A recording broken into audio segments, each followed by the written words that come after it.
shot off enough of the fingers of the giant, though. The giant falls in the lava. Yeah. H's character dies, basically, but And with does the thumbs up. Does the Terminator Yeah, with the yeah. thumbs up in the Oh, lava. jeez, yeah, the total Terminator Oh, theme. Yeah, the that's- only thing is the hand. And the hand up. Yeah.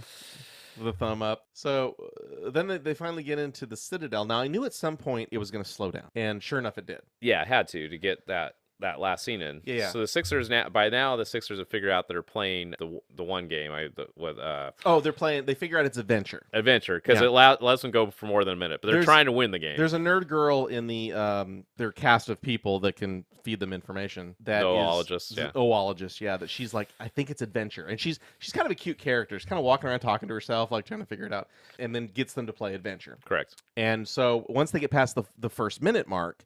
Because everyone else at a minute fell into the ice. So at the first minute mark, when it got past, it's adventure. We're figuring it out. And the guy, instead of trying to find the Easter egg, goes and tries to finish the game. Correct. And that's when Parzival figures out you don't get the Easter egg by doing that. You get the Easter egg by going at first to the dark room. Yeah. And so they're just sitting there watching him for a little bit. And then, of course, back to IROC shows up somehow with 2 arms again. Well, he's got a tentacle arm. Oh, is that? he's got Shoto or Daito wrapped around his neck with his tentacle arm, but it doesn't really explain. Like he's got a regular arm here and one weird tentacle arm. Like he had an attachment, like clunk, stuck on his shoulder. And Sorrento's back, right? So you got both those guys. Sorrento and IROC, yeah.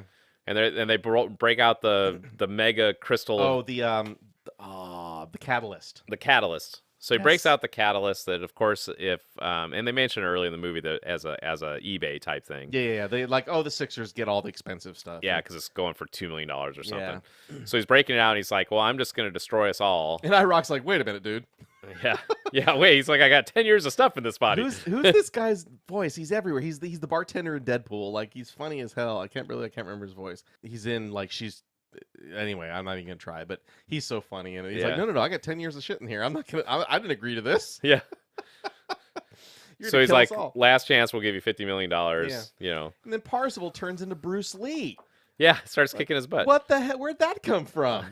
Just starts to whoop his ass. That was new. I was not expecting that. Well, it's in the virtual reality though, so it is. It's kind of Matrix-y. Yeah, that makes sense. So it kicks his ass, and of course he's wearing the haptic suit, so he kicks him the balls. Yeah.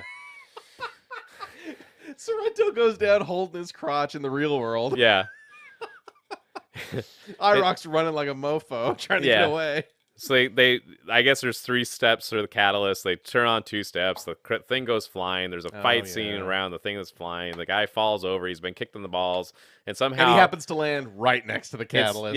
And somehow grabs it and activates it as Percival's flying towards him, which is a great still scene. Oh, jeez. Yeah, it's got that whole every cartoon ever made. Yeah. So everything blows to hell. This whole big blue shockwave just destroys the entire planet that they're on, and everyone gets vaporized because they imply that everyone who's playing the game is on that planet at that moment because they all got called. They all had the Braveheart call and showed up. Everyone gets annihilated. Artemis manages to get out of the haptic rig before Sorrento can find her and gets out of the building. H is running around in the van trying to find her. They happen across. Of course, she has never met them in real life yet. Only Wade has. Well, they all met right after they escaped from the underground. No, she didn't meet H and Shoto. Oh, no, yeah, because she got captured. All the 4 of them are together, but H. Yep. But she's so H shows up in the van with Daito and Shoto, and they run out to get her, and she's like, "Who are you?" He's like, "You know me as Shoto." Like, "Oh, okay." So they get in the van. Everything's fine. Then she sees H and goes, she's like, "Not what you were expecting, huh?" "Yeah, I wasn't expecting anybody to pick me up in a crappy van." Yeah, exactly. She just skips that whole. That's cute. I thought that was great. And of course, 11-year-old, right? Oh, the 11-year-old Shoto, or Sho, as they call in the movie. He had a lot of good one-liners. His one-liners are all about being 11. Yeah, like, should I be wearing a sign that says I'm 11, so treat me like a little kid? No, it's like I'm 11-year-old ninja, kill me first or something. Yeah. No, she says, "No, give me a hug." She's like, "Ninjas don't hug." Yeah. It's great. "Ninjas don't hug" should be the tagline for the whole movie. Yeah, you need the bumper sticker, right? Ninjas don't hug. Yeah. But anyway, then she realizes that Wade is still hooked up. Yes, and he's the only one left. Yeah, and he pops back into existence in the kind of this barren wasteland, wearing nothing but jeans and a t-shirt. Correct. The base default, yeah. The default setting. Just him and the Atari are sitting there on the TV. Correct. That's it. He's already figured out at this point that it's about adventure, but it's about finding the Easter egg. It's not about finishing the game. Correct. So, and he realizes it's the quarter. Yep. That he got from the curator. Curator, yeah. And he flips it over and it says extra life. Correct. And of course, the entire theater goes, "Oh!" And we're like, "Yeah, we knew that. We knew that." So it's supposed to be Pac-Man, but we'll skip that. Well, we'll get to that in a second. The book is way more complicated. So now scorecard is all blank, but Parzival's name comes back on it. And Sorrento's like, "Motherfucker! Yeah, what the hell? I can't get this guy." Right? So, and of course, when IROC dies, which honestly, he's got to be my favorite character, right? He is, and they don't pay him off at all. No. I think the cut scene at the end should have been, again, the guy's name escapes me. I don't know why, because he's funny as hell. I've seen him in tons of stuff. It should have been him, like in his haptic chair, going, "What the fuck?" Yeah. But was complaining about the neck and everything. So you got to think it's some old lady or something, right? So I still think it should be the same actor. I just think it should be him just going, like, not in a wheelchair because that'd be pathetic, but something like in his mom's basement, his mom's screaming at him about taking a shower. He's like, "But Mom, I'm playing the shit," something like that. I think that probably will be a DVD extra. Yeah. But anyway. So, but when his character blows up, all the treasure that pops out of it was, just a pile of shields and and stuff, like stuff from the book, even like huge gobs of shit. 10 years of collecting. Oh my god. So anyway, so he's the only one left. He's playing the game. He finds the Easter egg, but now they decide to show everybody in the world their characters are dead. So they're all standing wherever they were standing at the time, or wherever immersion rig they were in. How do people not run into shit? Because not all of them. What the hell? Why the hell are they on the sidewalk with the rigs on? Now, I will say this from the book. The book does have a version of the visor that you can see through that is pretty much what Wade's wearing the whole time. That says you can still kind of play the game, but still do the real stuff. And I got the impression that was going on. But there's scenes during the fight scene where they're running down the street. I'm like, what happens when they run into the trash can or something? Does their avatar just flip over and shit? And of course, all their characters are dead. So now they're all just standing around. They're like, they don't know what to do because the Oasis is gone and that's all we do, right? But then Artemis notices that they're not taking their visor off. No, because of course they're all watching Wade play a video game. So, the Oasis is broadcasting the whole event now. Yeah. So he's the only one there. He's playing the video game, solves the game. And then, of course, it takes him to Morrow. Well, no. Ogden doesn't show up till the very end after he wins. Yeah, it's Og. Yeah. Yeah. Morrow's? No, Morrow. No, he goes to, what's his name? Again, his name escapes me. The programmer. Now I've lost it. No, I've lost it too. Shit. Morrow. Not Morrow, that's Ogden. So, the wizard. Fuck. Anorak. Shit, can't believe so they go to Anorak. They take him to Anorak's room. Cut that part out. Yeah. Halliday. There you go. It's Halliday. We knew that from the start. I'll cut that part out. Anyway. So it goes. Is that even allowed? I can edit the fuck out of this. I edit like crazy. It seems like fucking cheating. It does, I might just put this one just raw. I might do it just raw. It's gonna be longer than the damn movie at this point. Well, that's when my buddy Earl and I did Star Wars. Same thing. Oh, okay. Like, totally same thing. The original Star Wars was no. Last Jedi. When we did Last Jedi. It was just he and I. I was gonna say it must have been on like tablets or something. Ha ha ha! Ting ting ting ting ting ting. You were 3. I am your father. How do you put that in cuneiform? But anyway, I've had like a drink and a half, so I'm like, not in a bad place. Not in a bad place. So anyway, he's in Morrow's, basically his room as a child. Correct. What was that? Pause. Oh, what's going on? Is she that disruptive? Just leave the dog down here. Oh, sometimes she does. She'll actually eventually like lay next to me on the bench. Yeah. That way maybe somebody could sleep. No, she'll be fine. She'll be okay. All right. Well, sometimes Mama needs her too. So, because Bella's not that great. Bella's kind of a pain in the ass. The other one. That's Gertie. Okay. That is the most energetic dog I've seen in forever. Oh my gosh, she's funny. Even more so than like a puppy. She's different. Well, she's been that way, since the start. Our last dog, Lucy, she was way different. She got excited, but she was more of a little old lady kind of thing. Right. We used to say she reminded us of Roz from Monsters Inc. It's like, I'm always watching. Like she would just sit there and look at you like, I can see you. But anyway. back to Ready Player One. We're at the point now where we're in Morrow's bedroom. Correct. And he makes that offhanded crack about, oh, that's me when there's a little kid playing Atari 2600 sitting on the floor. He's like, that's me when I was younger. I just like having him around. Sometimes it's really weird, kind of uncomfortable. There's a movie, Scrooged.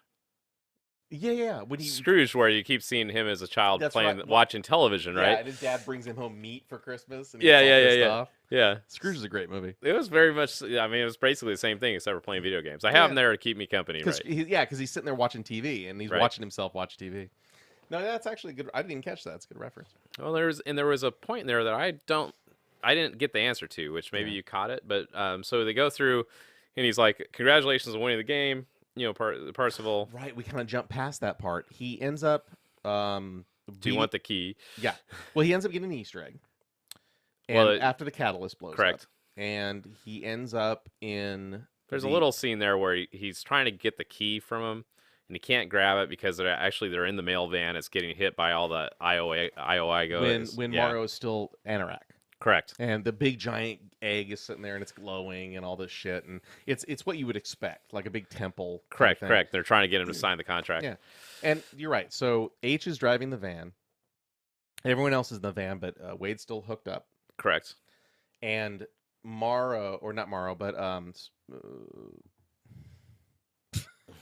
the bad guy. What the fuck's his name again? Sorrento. Basically, the girl, Sorrento's henchwoman, blows him off and says, "No, I'm going to take care of it." Yeah, so she's chasing him down in like their version of a tank, right? Right. And trying to armored car. Yeah, armored car, trying to blow up their mail truck, right? Yeah. So he's getting hit and knocked aside, and then of course Sorrento hijacks another one, takes the gun, and now they're both out there banging him back and forth. So Wade's trying to grab the key, and he keeps flying back and forth. Anorak's like, "Do you want it or not?" Yeah.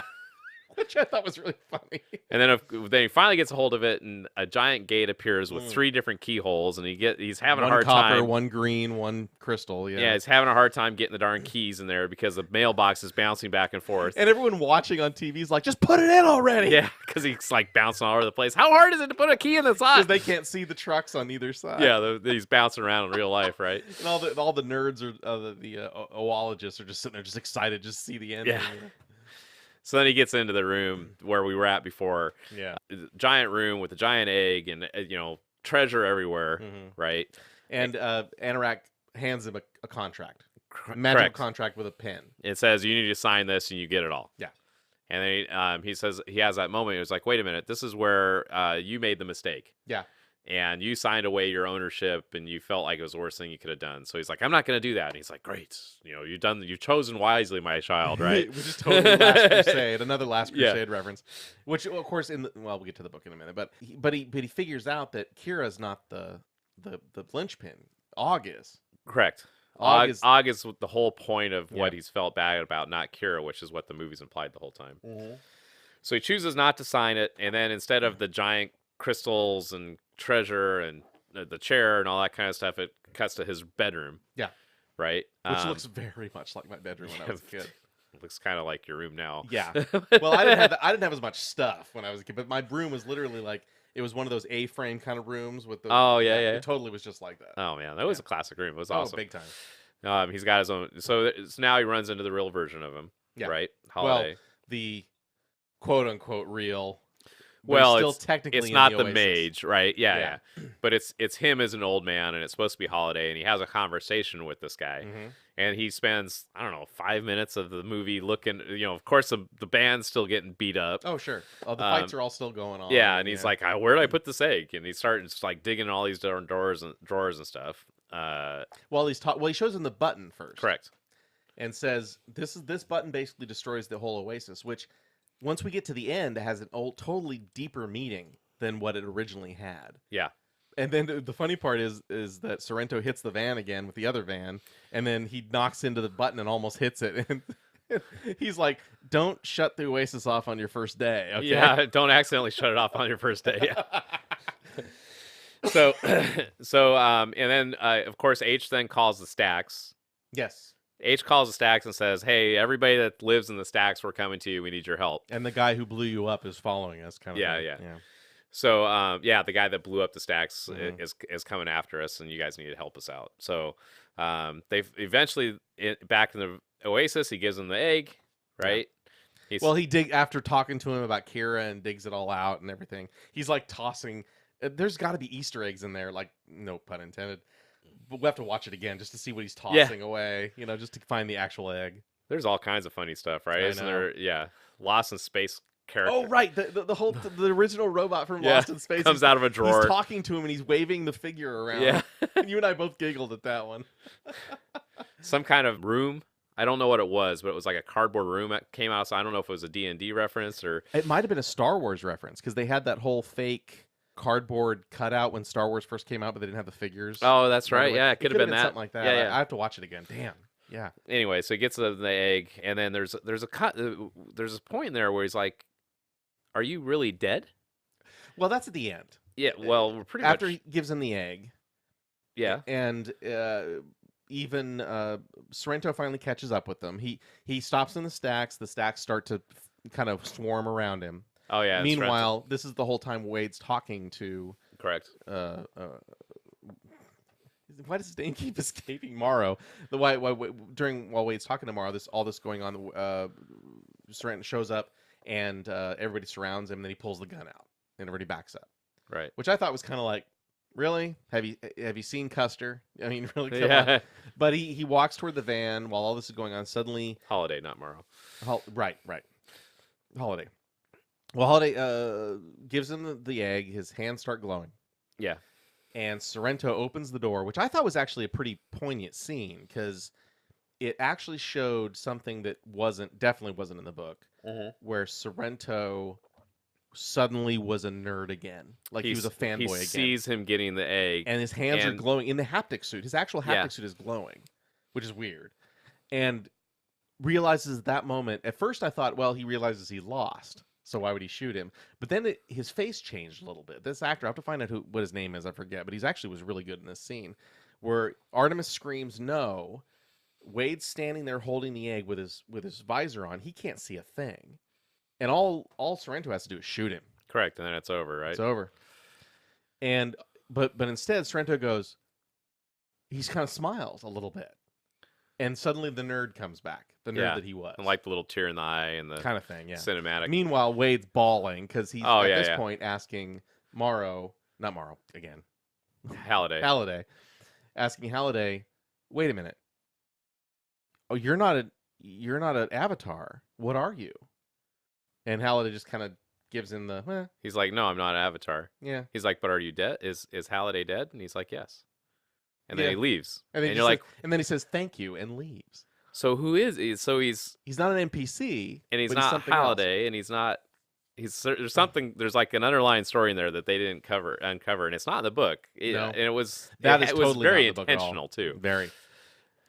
And I think it added a pretty good moment to it. I realized that there's a lot of psychology going on in that scene. I mean, how many times have everyone talks about the id and your super ego and your all this crap that psychologists talk about, but for me, the child who is me lives in me. A couple months before my grandpa died, we were riding in his truck and he said to me, he just out of randomly kind of said to me, I'm still here. I mean, he wasn't senile. He was totally right. He just kind of said, I don't understand. I'm 80 something years old and it's still me in here. And I totally understood what he was talking about. I was like, I agree. He's like, I don't feel removed from it, right? And I looked at him. I said, I'm 40 something years old. I'm still here. I'm still 10. I totally get it. And that's kind of the mode that I saw in that scene. So of course Sorrento gets arrested and gets put in the back of the squad car, and his henchwoman beats the shit out of him. Which is totally a throwaway joke. Like it's just totally dumb. Yeah, it's you can see it coming almost. So like, okay, he's gonna get hit or she's gonna hit him. And he does the whole hang on, I gotta kiss the girl thing, which I'm not gonna get into too much detail on it. Suddenly then here comes Simon Pegg. Old Simon Pegg as Og, saying that, hey, everybody wants to meet you out here, and he's like, hang on, I'm almost done. Which I thought was really, I gotta do something first. Which I thought was really cool. I love that part. Like, hang on, there's a girl here. Click. And then sure enough, they get done, and that was a cute scene when he's still strapped up in the bungee cords, and he kisses her, and they do the whole it's the whole lean forward 0G thing, right? Which is really cute in a van in real world, hanging from bungee cords. Which I thought it was pretty cool. It was cute. Yeah, I liked it a lot. And then of course here comes Simon Pegg again. It's like, here's what you really need: lawyers. Yeah. We need you to sign the contract that says you own it all. And he's like, well, we want to divide it between the 5 of us. Yep. The High Five gets to run everything, and then they pretty much promoted Simon Pegg to be the de facto dad. Of our advisor. And he wanted his salary was a quarter. Yep. Right, back to that nod. No, that's where you find out that Simon Pegg, Og, is actually the curator. Yep. Right? He throws in the coin. That's like a bigger reveal than the darn H thing, right? That is the H reveal of the movie. Correct. Whereas the H reveal in the book was obviously the H reveal. Yeah, I love that curator thing. I did not see that coming. No. And they didn't have the same face or anything, so it was very well done. Yep. Didn't sound like Simon either. Nope. So he goes out, and the first thing they do is they make it so they can't do the indentured service thing. The what do they call them? The loyalty centers? Yeah, which is not I don't know. No. But yeah, that's what they call it. So indentured servitude, they can't do it. They get rid of it. And then he decides that based on what Holiday told him, and that the only thing that's real is the real world, not the Oasis. And I love how he said, "Do you get it?" He's like, "Yeah, I get it." Yeah. The real world is the only thing that's real. So they close the Oasis, what, like Tuesdays and Thursdays? Which is great. Yeah. And of course, he's making out with the girl. Oh, yeah. And she's wearing a dress. Did you notice the dress is like reminiscent of the dress she wore in the bar as the Avatar? Yeah. But it's kind of got this rainbow kind of color to it. And his room is my room. Yeah, pretty much. Totally. He's got a batleth. There's like no Star Trek. Well, no, I take that back. There is a Star Trek reference toward the beginning. In the book, the video of Anorak, when he pops up out of the grave to talk about the contest, right? It's about D&D, but in the movie, it's Star Trek. It's Star Trek. His floral arrangement for his funeral is the Star Trek triangle. Yep, and the Enterprise is emblazoned on the side of the coffin, right? It's great. Yeah, that was so funny. But that and the Batleth are really the only Star Trek references. There's not a lot of them in there. I don't remember seeing any Star Trek ships, but I might if I watch it again. Yeah, there was so much scenes. Who knows? Yeah, he's got like video game cabinets and bean bags and old TVs and 2600s and all these weird swords and toys. And this is when he's got money, right? Because money. Before he's living in a van. And he's sitting in one of those like 70s, not quite egg chairs, but those weird kind of plastic molded chairs. That spins so you can see the making out with Artemis, which I thought was really cute. Yeah. So that's pretty much the movie. That's the movie. Whew. That's a long breath.